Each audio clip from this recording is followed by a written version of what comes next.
Assalamualaikum warahmatullahi wabarakatuh. Waalaikumsalam warahmatullahi wabarakatuh. Alhamdulillahi rabbil alamin wa bihi nasta'in ala umuri dunya waddin. Wassalatu wassalamu ala nabiyil amin wa ala alihi wa ashabihi ajma'in. Rabbi shrah lana sudurana wa yassir lana umurana wahlul 'uqdatam min alsinatina yafqahu aqwalana. Rabbi yassir wa la tu'assir wa bitammim bil khair, amma ba'du. Alhamdulillah, puji syukur kita kepada Allah Subhanahu wa taala, di mana di malam hari ini Allah Subhanahu wa taala kembali mempertemukan kita di dalam kajian, yaitu kajian fiqih, yaitu kitab yang kita kaji, yaitu kitab Al-Fiqhu 'ala al-Mazahib al-Arba'ah, atau yang dinamakan dengan fikih 4 mazhab. Mudah-mudahan Allah Subhanahu wa taala memberkahi setiap langkah kita menuju ke tempat ini. Allah Subhanahu wa taala ampunkan segala dosa-dosa kita. Allah Subhanahu wa taala rahmati kita. Allah Subhanahu wa taala mudahkan kita untuk menuju ke surganya Allah Subhanahu wa taala. Salawat dan salam mudah-mudahan serta curahkan kepada baginda Rasulullah sallallahu alaihi wasallam. Allahumma salli wa sallim wa barik ala sayyidina Muhammad wa ala ali sayyidina Muhammad. Yang kita hormati Ahlul Bait, tuan rumah Ustaz Cece Ramli, Bapak Kepala Desa yang juga berhadir di sini, Bapak Kadus, para alim ulama, tokoh masyarakat, jemaah hadirin dan hadirat yang semoga kita semua dirahmati Allah Subhanahu wa taala. Baik Bapak Ibu jemaah dirahmati Allah Subhanahu wa taala, kembali kita menyambung kajian kita, itu masih di dalam kajian bab thaharah, masih bab bersuci. Kita sampai kepada mabahats al-a'yan at-tahirah, pembahasan mengenai ain atau jenis-jenis yang suci. Bismillahirrahmanirrahim. Qala musannif rahimahullahu ta'ala, qad 'urifat min taqsim at-tahara annaha tanqasimu ila taharatin min al-khabas wa taharatun min al-hadas. Bahwasanya kemarin kita sudah mengkaji yaitu pembagian taharah, ya, pembagian bersuci. Maka bersuci itu terbagi kepada 2. Yang pertama suci dari khabas. Apa itu khabas? Yaitu najis. Yang kedua suci dari hadas. Yang najis itu adalah yang nampak, ya, yang nampak dengan mata kita, maka itu adalah namanya najis. Ketika kita lewat, ketika kita melihat, maka itu adalah namanya najis. Tetapi ada yang tidak nampak tetapi jatuh hukumnya, yaitu namanya hadas. Seorang yang berhadas maka kita tidak bisa lihat dia. Misalnya si Ahmad, ya, dia sedang berhadas, habis dia buang air kecil atau habis buang angin, kemudian datang ke masjid, maka kita tidak tahu bahwasanya kalau dia sudah bersuci atau tidak, kecuali dia habis berwudu, baru nampak bekas-bekasnya. Tetapi ketika dia tidak nampak, maka kita tidak tahu apakah dia sedang berhadas atau tidak. Tetapi kalau orang yang bernajis kita nampak, ya. Ketika dia bernajis maka kita nampak. Misalnya di tepi tai, ataupun ada darah di pakaian dia, maka itu nampak. Sesuatu nampak itu adalah namanya najis, itu ain, ya. Wa'rifa anna al-khabas 'inda al-fuqaha wal 'ain an-najasah falanadhkur laka amsalah min al-a'yat an-najasah. Maka diketahui dari para fuqaha bahwasanya al-khabas, kotoran itu, jadi ada kotoran yang najis, ada kotoran tidak najis. Apa itu kotoran yang najis? Yaitu al-khabas yang dimaksud di sini, kotoran yang dimaksud di sini adalah ain, benda najis tersebut. Ya, benda najis yang dikatakan dengan al-khabas. Wal ain at-tahirah allati tuqabiluha, dan benda-benda yang suci adalah yang berlawanan dengan najis. Kalau dikatakan al-khabas, maka itu adalah benda najis, ya. Khabas, kotoran. Terkadang kita kalau melihat kotoran itu belum tentu sesuatu yang kotor itu adalah najis, ya. Belum tentu sesuatu yang kotor itu adalah najis. Tetapi kalau dia namanya najis berarti dia kotor.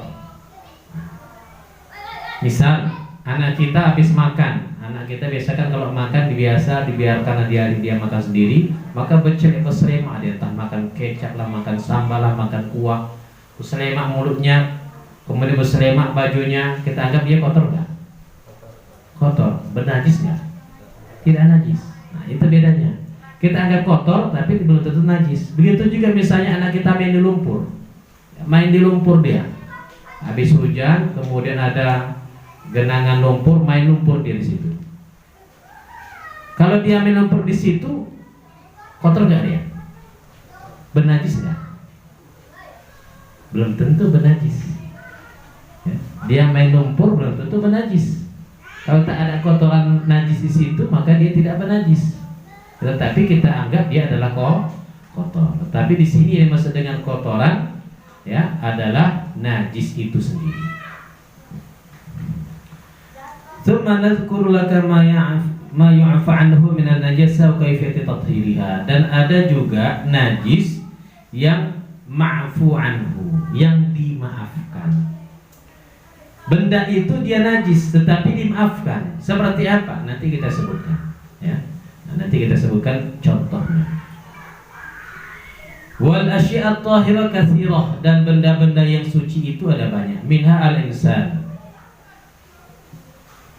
Apa saja benda yang suci itu ada banyak. Di antaranya manusia. Sama ada dia hidup atau mati, dia tetap suci, tidak najis. Kalau orang yang meninggal dunia, najis nggak dia? Manusia meninggal dunia, udah jadi jenazah, maka jenazahnya ini bangkit tidak? Bangkit tidak? Bangkai tidak ini? Bangkai. Kalau dikatakan bangkai manusia atau jenazah manusia? Saja. Jenazah. Iya. Bukan bangkai. Kalau misalnya burung mati, bangkai. Ayam mati, bangkai. Manusia mati, tengok itu bangkai sebulan. Apa gak marah keluarganya nanti? Jadi yang sangat kita katakan itu adalah bangkai. Kenapa? Manusia itu tidak najis walaupun hidup atau mati.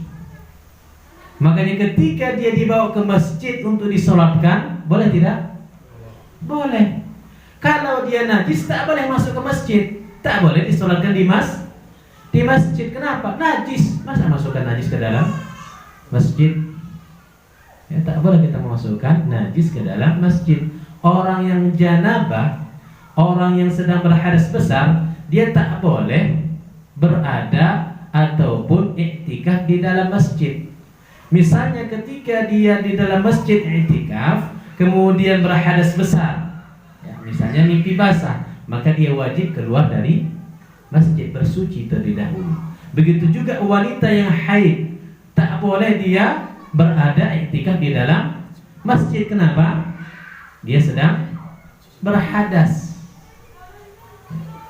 Ketika dia berhadas, tak boleh masuk dalam masjid. Nah, manusia yang hidup dan yang mati tidak najis. Makanya kita bedakan antara manusia dan bangkai hewan yang lain. Kenapa? Karena kata Allah Subhanahu wa taala dalam surah Al-Isra, "Wa laqad karramna bani Adam." Maka sesungguhnya kata Allah, kami telah memuliakan anak Adam. Jadi anak Adam itu telah dimuliakan oleh Allah Subhanahu wa taala. Tetapi ada ayat lain yang menyebutkan innamal musyrikuna najasun. Sesungguhnya orang-orang musyrik itu adalah najis. Nah, kemana pula nih? Katanya tadi manusia tak najis. Ini kok orang musyrik najis. Maka sama Allah kata Allah SWT, fala yaqrabul masjidil haram ba'da 'amihim hadza. Dan janganlah kalian orang-orang kafir masuk ke dalam Masjidil Haram setelah tahun ini, yaitu Fathu Makkah itu. Maka bagaimana nih? Tadi manusianya tak najis, ini orang kafir kok jadi najis. Makanya terkadang ada satu aliran atau satu faham, ketika kita bukan termasuk golongan dia, maka kita dianggap najis. Kita dianggap najis. Sholat di dalam, kemudian ketika kita sholat di dalam, lepas kita keluar dari masjid itu, kemudian dipel. Tempat kita sholat itu dipel ya. Ada yang merasakan ini? Ada nggak jumpa ini? Aliran yang tak sepaham dengan dia menganggap orang lain itu najis. Orang Islam yang lain itu najis. Lebih baik dia kawin sama orang kafir daripada orang Islam itu sendiri, kalau bukan dari golongan dia. Ada ya, nanti kita jumpa itu di sebelah sana. Bisa sebut merek ya, nah ya, nggak usah disebutkan merek ya, kalau mau disebutkan mereknya nanti belakangan ya. Maka orang-orang seperti ini yang berfaham bahwasanya orang selain yang dari golongan dia itu adalah najis. Mungkin dikiaskannya dari innamal musyrikun najisun, orang musyrik itu najis, berarti kita bukan orang Islam dianggap dia. Ya. Nah, apa maksud di sini? Fal muradu biha an-najasa al-ma'nawiyyah allati hukima biha asy-syari'. Yang dimaksud di sini bahwasanya orang kafir itu, orang musyrik itu adalah najis. Najis adalah secara maknawi. Kenapa? Karena dia musyrik, mensekutukan Allah, maka karena dia mensekutukan Allah ada najis di dalam hatinya. Kezaliman yang paling zalim adalah ketika seorang itu mensekutukan Allah. Itu adalah kezaliman yang nyata. Makanya kata Allah, musyrik itu sifatnya adalah najis. Najis di mana? Di dalam hati. Dia tidak mengakui bahwasanya Allah itu adalah Tuhannya, atau mengakui Allah itu adalah Tuhannya, tapi masih mensekutukan dengan yang lain. Maka ada Tuhan yang lain selain Tuhan, yaitu Allah Subhanahu wa ta'ala. Maka itu adalah merupakan najis ma'nawi. Ya, najis ma'nawi. Bukan maksudnya bahwasanya zatul syirki musyrik najisun. Bukan maksudnya orang kafir itu secara zat dirinya adalah najis. Tidak. Seperti najisnya khinzir, babi. Ya. Kalau babi mau disamak sampai 100 kali pun tetap dia najis. Oh beda Ustaz. Kalau di sini babinya haram, tapi kalau celeng boleh kalau makan. Kan ada ya. Kalau di Jawa itu kalau celeng boleh dimakan, kalau babi baru haram. Tahu celeng? Apa itu celeng? Sama lah. Hah? Bedanya babi hutan sama babi peliharaan. Yang satu haram katanya, yang satu boleh dimakan, padahal sama-sama babi. Mau disama sampai 1000 kali pun tetap nggak bisa dihilangkan mereknya. Nggak bisa dihilangkan mereknya.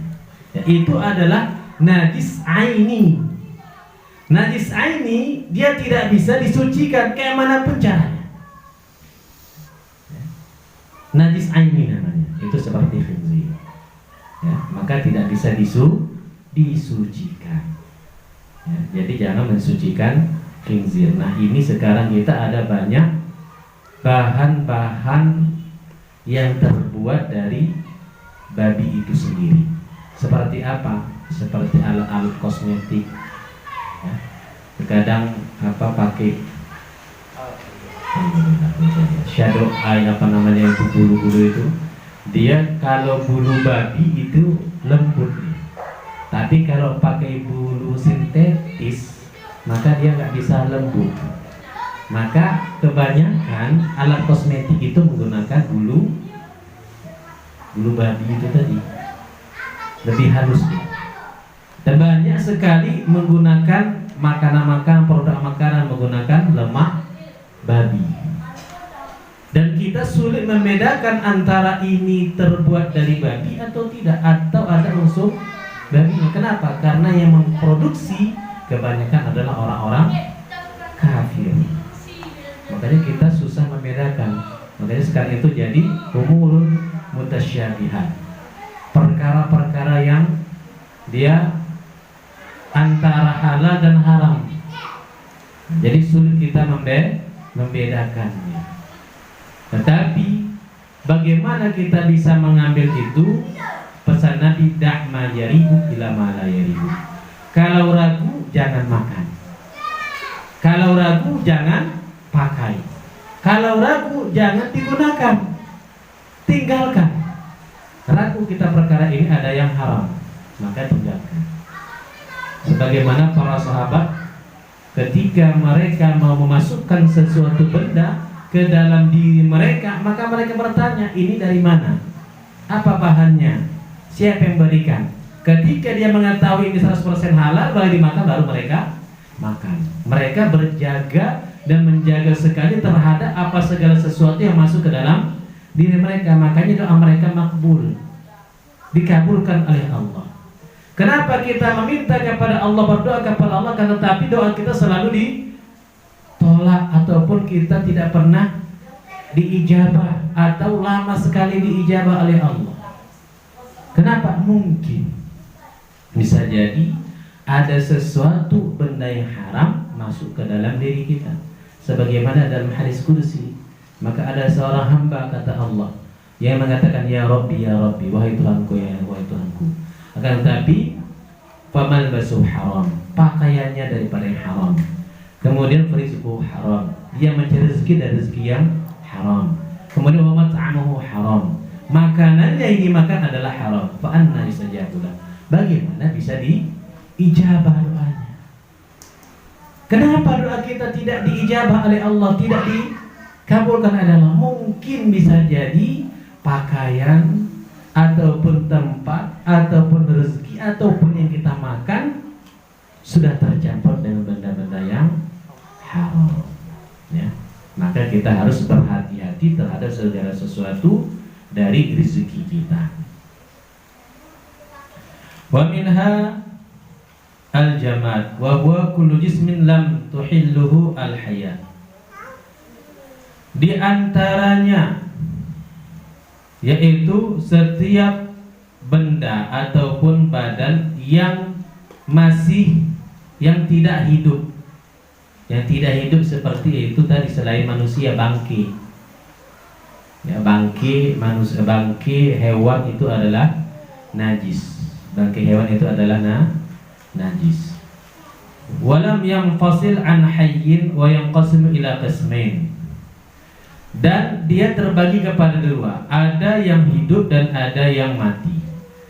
Dan najis ini sendiri terbagi kepada dua, ada al-jamad, jamid, dan juga ma'i'. Jamid ini yang keras, ma'i' ini yang lembek ataupun yang lembut atau yang cair. Ada yang benda yang keras, najis itu, ada yang cair. Yang keras seperti apa? Tadi bangkai, kemudian anjing, babi, dan lain sebagainya. Kalau yang ma'i ataupun yang cair seperti darah, kemudian nanah, apalagi air kencing atau air seni, itu termasuk dari benda-benda yang ma'i. Faminal jamid jami' ajza'il ardi wa ma'adiniha. Dan yang jamid, yang keras itu adalah segala bentuk bagian dari bumi dan apa yang ada di dalamnya, seperti az-zahab wal fiddah, seperti emas, perak. Ini yang jamid maksudnya, bukan yang dimaksud dengan najis. Wan nuhas, kemudian juga perak, perunggu, wal hadid, besi, wal rasos, wa nahwiha, tembak dan lain sebagainya. Wa minhu jami'u anwa'in nabat, dan di antaranya juga adalah tumbuh-tumbuhan, walau kana mukhdiron, dan walaupun dia ada yang mukhdir ataupun memabukkan. Ganja najis tidak? Ganja, daun ganja itu najis tidak? Ganja kalau dihisap mabuk nggak? Mabuk. Kalau kita bawa masuk kantong, kita sholat, sah nggak sholat kita? Sah nggak sholat kita? Nah, tadi mabuk, ya kan? Kemudian kita bawa daun ganjanya itu ke dalam kantong. Misalnya pergi ke Aceh kan banyak tanah. Nah, kemudian kita pergi ke kebun, ada pas pulang itu ada daun ganja. Ini daun ganja, bawa aja. Kita bawa masuk kantong. Kita pulang, kemudian kita sholat. Sah nggak sholat kita bawa daun ganja? Nah, sah nggak? Bisa. Nah, ini disebutkan di sini bahwasanya walau kana mukhdiran, walaupun benda yang jamid, yang keras tadi adalah memabukkan, tetapi dia jamid, keras, maka itu tidak najis. Ya. Jadi ganja, daun ganja itu tidak najis. Daun ganja tidak najis. Tetapi dia bisa memabukkan ketika disalahgunakan. Yang diharamkan itu adalah karena dia mukhdir, memabukkan. Bukan dari segi daunnya. Kalau di Aceh sana dulu orang ibu-ibu masak biasa dimasukkannya ke dalam kari. Kalau kita makan karinya ingin masukkan daun ganja, boleh nggak? Boleh nggak?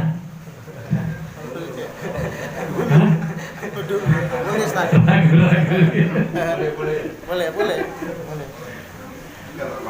Kita ini pergi ke Aceh ataupun kita bawa, biasakan masak kari bebek, kemudian ada masukkan daun ganja, boleh nggak kita makan itu?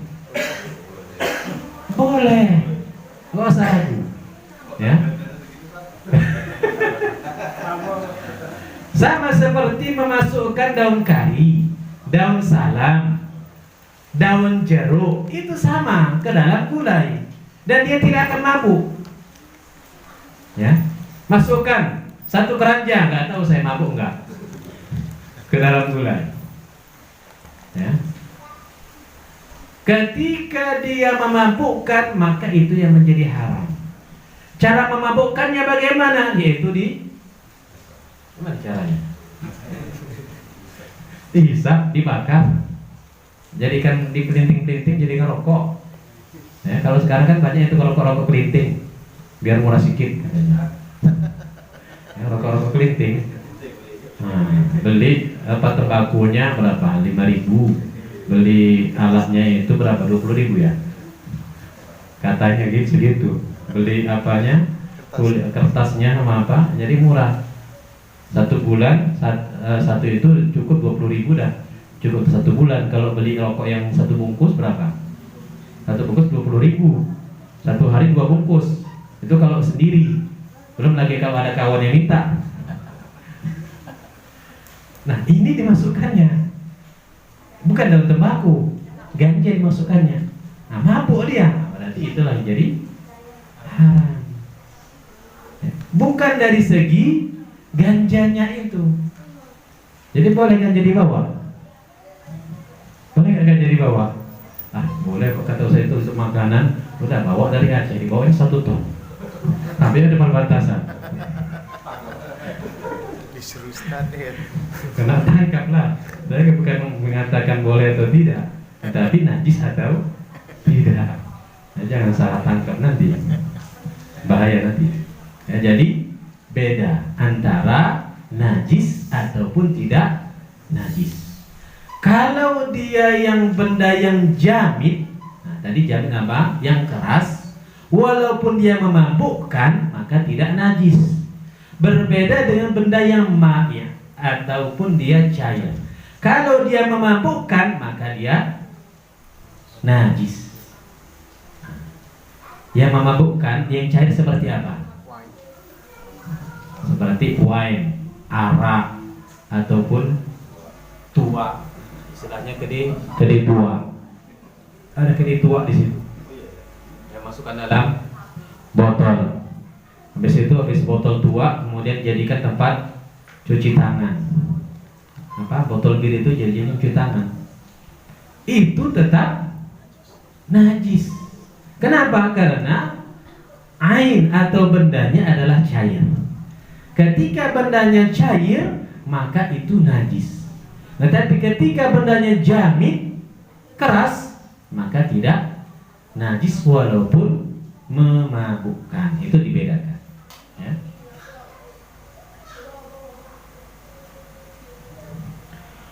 Wahwa ma ghayyaba al-aqlu dunal hawas min ghairi nashwah wa turab. Yaitu apa itu yang memabukkan? Yaitu yang menghilangkan akal. Seperti orang yang seperti akal hasyishah, seperti ganja. Afyun ini ada opium. Opium juga ganja ya? Beda ya? Opium beda ya? Serbuk. Ataupun seperti pil. Ya, ada pil koplo, apalagi ekstasi, pil anjing. Najis nggak itu? Tadi pil koplo, pil apa yang betul-betul dalam pil, dia keras, memabukkan. Najis nggak? Tidak najis. Nah, kita bahas tadi. Ya, yang jamid walaupun memabukkan, yang keras walaupun memabukkan, dia tidak najis. Kalau ditelan baru mabuk dia. Ya, makanya jangan ditelan. Maka di situ dibedakan, ya, dibedakan antara yang keras dan yang cair.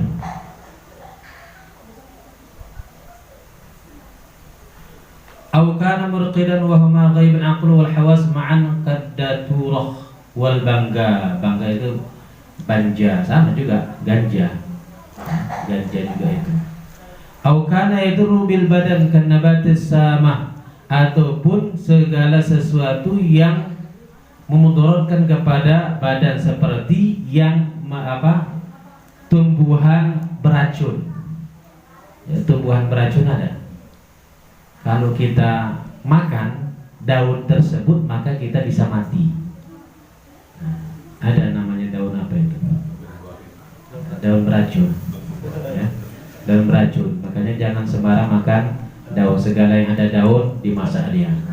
Begitu dia makan langsung keracunan. Nah, ini bahaya. Nah, benda itu dia tidak najis tetapi haram untuk dikonsumsi, haram untuk dimakan. Fahadhihi nabat kulluha tahirah. Nah, ini bedakan ya. Maka semua benda ataupun pohon dan daun tadi yang disebutkan adalah bendanya suci. Ya, bendanya suci. Akan tetapi masih ada catatan. Wa in haruma minha tanawulu ma yadurrul aqlu awal hawas aw ghairuha. Walaupun ketika dia dipakai dan dia bisa menghilangkan akal ataupun memberikan mudarat, maka haram untuk digunakan. Ya, jadi dibedakan antara benda itu najis dan juga benda itu haram untuk dipakai atau haram untuk dikonsumsi. Ganja dia tidak najis. Ketika memabukkan maka dia jadi haram. Ketika tidak memabukkan maka itu boleh. Ya, masukkan ke dalam makanan boleh kita makan. Kenapa? Karena dia tidak mabuk. Jadi illatnya adalah apa tadi? Mabuk. Ketika mabuk maka haram untuk digunakan. Wa minal ma'i, dan benda yang cair seperti apa? Al-miyah wa zuyut, yaitu air dan juga minyak. Air, minyak, kemudian wa asal qasdi, seperti air tebu. Air tebu juga. Wa ma'ul azhar wa tib wal khal, dan juga air azhar, air mawar, kemudian minyak wangi, kemudian khal atau alkohol. Fahadhihi kulluha minal jammat at-tahir, dan semua ini adalah termasuk yang suci. Malam yutla 'alaiha ma yunajjisuha, selama tidak ada yang datang untuk membuat dia najis. Maka kita sampaikan kemarin, kata dia, alkohol haram tidak? Tidak. Najis tidak? Tidak. Alkohol najis tidak? Kalau biasa sekarang kita menggunakan apa? Hand sanitizer ataupun pakai minyak wangi yang ada alkoholnya. Kenapa minyak wangi pakai alkohol? Kemudian hand sanitizer pakai alkohol. Kemudian obat untuk di rumah sakit ketika membersihkan luka pakai alkohol.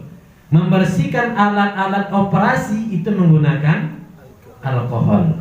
Kenapa pakai alkohol? Membunuh bakteri. Karena membunuh bakteri. Ketika kita pakai alkohol itu di tangan, maka dia membunuh bakteri, baik bakteri jahat ataupun bakteri baik. Semuanya dibunuhnya. Karena sifat alkohol itu membunuh bakteri. Ya, alkohol membunuh bakteri. Nah, ketika kita meminum arak ataupun wine tadi, kamput atau tadi apa? Tua haram tidak? Haram. Najis tidak? Tidak. Tua, wine, bir, apa lagi namanya? Segala macam yang cari-cari itu, yang memabukkan. Najis tidak? Kamput, najis tidak? Najis. Ya. Cair. Benda yang cair yang memabukkan itu adalah najis. Benda yang cair memabukkan maka itu adalah najis. Ya, ini catatan pertama. Di dalam pembuatan anggur, ya, anggur merah, anggur merah ataupun dia kan kalau membuat kamput ataupun arak itu ada beberapa bahan, ya, ada beberapa bahan dan terjadilah yang namanya fermentasi, sehingga ketika dia dah fermentasi maka dia menjadi arak dalam selama beberapa hari ataupun beberapa bulan. Jadi dicampurkan sesuatu ke dalamnya. Seperti misalnya apel, air apel itu dia bisa menjadi tua. Bukan hanya anggur saja, bisa apel, bisa apa lagi? Anggur, apa lagi? Air beras pun bisa jadi tua. Air beras pun bisa jadi tua. Ya. Dengan caranya bagaimana? Fermentasi. Ya.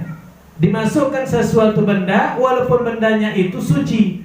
Suci bertemu suci, dia bisa menjadi najis ketika dia memabukkan. Nah, ketika dia memabukkan maka itulah menjadi najis. Kemudian misalnya air tape, ya, ketika kita diamkan dia selama misalnya berapa hari? 14 hari atau berapa hari, maka dia menjadi haram, ya, menjadi haram. Kemudian didiamkan lagi tanpa ada campuran apa-apa, kemudian menjadi cuka. Dia bisa menjadi arak. Kemudian ketika dia menjadi arak maka haram. Ketika dia menjadi cuka maka boleh dimakan. Ya, ketika dia jadi cuka apa makannya itu? Cuka.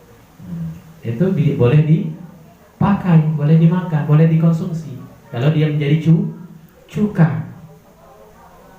Nah, dalam wine ataupun dalam arak itu banyak sekali kandungan, bukan hanya alkohol. Alkohol itu hanya bagian dari arak tadi. Ya. Ada berbagai benda ataupun cairan yang berada di dalam arak tadi, bukan hanya alkohol saja. Kalau hanya alkohol murni, nah, ini tadi alkohol. Ya. Kalau dia alkohol murni, maka itu tidak najis. Walaupun di sini ada banyak perbedaan pendapat ulama. Ya, ada yang mengatakan alkohol itu adalah najis. Kenapa? Karena dia memabukkan. Maka ulama tersebut tidak memisahkan antara alkohol dengan arak. Yang saya pegangi bahwasanya alkohol itu tidak najis. Maka ketika bercampur dengan dengan minyak wangi dan dipakai untuk sholat, maka tidak ada masalah. Dia suci. Ya, dia suci. Walaupun ada yang mengatakan, ini yang pendapat pertama, ada pendapat kedua alkohol itu najis. Kalau ada yang mengatakan itu pendapat bahwasanya alkohol itu najis ketika dipakaikan di pakaian di minyak wangi, maka lihat kadarnya. Ada yang mengatakan haram secara mutlak. Ada yang mengatakan 2/3 kalau sedikit saja maka boleh digunakan. Ya, maka silakan terserah mengambil pendapat yang mana. Wa min hadam kulli syai'in hayyin wa 'urquhu wa li'abuhu wa mukhatibuhu. Dan di antaranya itu apa yang keluar dari sesuatu yang hidup seperti uruk ataupun keringat, painan, kemudian segala sesuatu yang keluar darinya. Ala tafsilil mazahib, dalam perbedaan pendapat dari masing-masing mazhab. Yang pertama mazhab Asy-Syafi'i. Oh, dah 21:28. 2 menit lagi. Tambah lagi. Ya, sedikit lagi ya. Pendapat Syafi'i, qalu bi taharati hadhil asya' idza kana min hayawan tahir. Sawun kana ma'kul lahmi am la, wa qalu bi taharati sammil haya wal 'aqrab. Apabila kalau menurut pendapat Imam Syafi'i atau mazhab Syafi'i, bahwasanya segala sesuatu yang keluar dari hewan, bukan dari kubulan duburnya ya, dari hewan yang suci, sama ada dia dimakan hewan tersebut atau tidak dimakan, maka dia adalah suci. Hewan yang dimakan seperti apa? Lembu, kambing, ya, kulitnya, ya, ataupun sesuatu yang keluar dari apa? Dari mulutnya, kecuali muntah dia. Ya, maka itu adalah suci. Seperti apa? Seperti sammul haya ataupun racun dari ular ataupun racun kala jengking. Dulu kan disuruh kita nyari racun kala jengking, kan mahal ya kan? Harganya lebih mahal dari emas. Carilah itu. Bagaimana carinya? Kumpulkan racun kala jengking itu. Ya, itu adalah suci menurut mazhab Asy-Syafi'i. Menurut mazhab Maliki, qalu al-lu'ab huwa ma yasilu min al-fam halal yaqzah aw an-naum. Yang dimaksud dengan al-lu'ab ataupun apa namanya? Air liur. Itu yang keluar dari mulut ketika dia dalam keadaan yaqzah, bangun, ataupun dalam keadaan tidur. Maka ini adalah suci bila nizah, tanpa ada perbantahan. Kalau kita ngiler tidur, biasa kan orang keluar encesnya, jatuh ke bantal. Bantalnya suci atau najis? Ataupun dia tidur di karpet, ataupun tidur di sajadah. Tidur di sajadah, makanya di masjid itu banyak dibuat situ, dilarang tidur ya. Hampir semua masjid dibuat dilarang tidur. Kenapa? Karena takut encesnya ngalir ke karpet. Air liur najis tidak? Najis. Air liur najis tidak? Al-lu'ab, saya sampaikan tadi, yaitu adalah apa yang keluar dari mulut bangun atau tidur. Wa hadza thahir, ini adalah suci bila niza', tanpa ada perbantahan. Semua ulama sepakat bahwasanya air liur itu adalah suci. Jadi kenapa tak boleh tidur di masjid? Sedangkan Rasulullah tidur di masjid. Kemudian di Masjid Nabawi itu ada satu tempat safrah, ya, khusus tempat orang-orang ahli sufah. Ahli sufah itu mereka tidur di masjid. Ya. Kalau kita ke Masjid Nabawi, ada di belakang di sebelah Raudhah, di belakang makamnya Nabi Muhammad atau kuburannya Nabi Muhammad itu ada satu yang agak tinggi. Ini namanya sufah, ya. Nah, disitulah berkumpul termasuk Abu Hurairah yang tidur di masjid. Mereka tidur di masjid. Makan mereka menunggu makan Nabi. Nabi makan, mereka makan. Nabi nggak makan, mereka juga tidak makan. Lah, malah di masjid kita dilarang untuk tidur. Padahal diperintahkan i'tikaf di masjid. I'tikaf itu apa? Berdiam diri. Berdiam diri baik tidur, baik beribadah, semua itu namanya i'tikaf. Jadi jangan sampai karena sesuatu hal yang kita tidak ketahui sehingga kita mengharamkan orang untuk beribadah di dalam masjid. Jadi kembali, air liur itu tadi suci atau tidak? Suci. Air liur suci, kecuali kalau dia keluar dari perut. Nah, kalau dia keluar dari perut, maka dia menjadi najis. Itu bukan lagi air liur, namanya muntah. Ada air liur yang keluar dari perut? Nggak ada. Kenapa air liurnya bau? Karena nggak gosok gigi dia. Habis makan jengkol, makan pete, keluar air liurnya. Apa nggak bau? Makan bawang, makan apa lagi? Rendang, masih nyangkut lagi di giginya. Makan daun ubi, masih nyangkut lagi di giginya.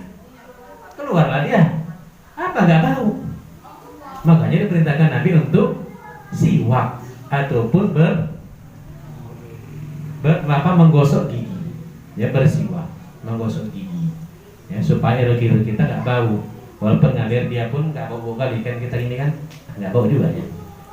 Kenapa? Oh, habis kasih soden, habis kasih ciptaden, atau habis kasih apa lagi? Habis gosok gigi. Jadi air liur itu tidak najis. Yang ketiga, Hanabilah. Qala bi taharat dam'i wal 'uruq wal lu'ab wal mukhad. Mereka mengatakan bahwasanya dalam mazhab Hanabilah bahwasanya suci segala sesuatu yang keluar daripada hewan tersebut, ya, sama ada keringatnya ataupun permenannya. Tapi beda dengan yang keluar dari duburnya. Seperti apa? Yang keluar dari duburnya? Kopi luwak. Kopi luwak itu apa? Kopi luwak. Kopi luwak itu kan kopi dimakan sama luwak atau musang. Lepas dimakan musang, kemudian dikeluarkannya kotoran, ya, bijinya itu tadi, bijinya dikeluarkan. Ini najis tidak? Najis tidak? Kopi yang dimakan oleh musang kemudian dikeluarkan oleh musang, najis tidak? Ada yang najis? Hah? Misal, nah, kita misalkan lagi kelereng ataupun guli dimakan sama anak kita, atau kita makan kelereng kemudian masuk dalam perut, kemudian keluar lagi dari bawah, kelereng itu najis tidak? Hah? Kelerengnya itu tidak najis tetapi mutanajis. Apa maksud mutanajis? Benda suci kena najis. Nah, itu namanya mutanajis, benda suci yang kena najis. Maka dia bagaimana cara mensucikannya? Dibersihkan dari najisnya, barulah bisa menjadi suci. Begitu juga tadi kopi. Kopi dia keras nggak? Keras. Kemudian dimakan sama musang. Setelah dimakan sama musang, kemudian dikeluarkannya lagi. Maka dia menjadi apa tadi? Mutanajis. Benda yang bernajis. Bukan ainnya, bukan bendanya. Kopinya tadi suci, tetapi karena dia keluar dari bawah, maka dia menjadi tidak suci. Cara mensucikannya bagaimana? Dibersihkan. Ya. Jadi kalau minum kopi 2 boleh tidak?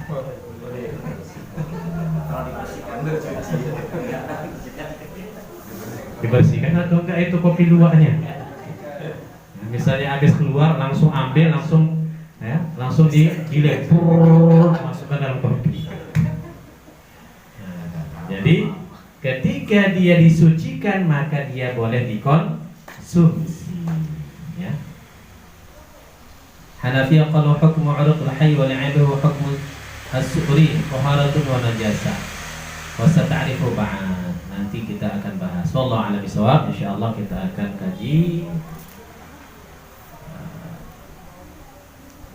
di kajian akan datang. Oh, 2137. Wallahu a'lam. Bila sudah saya silakan.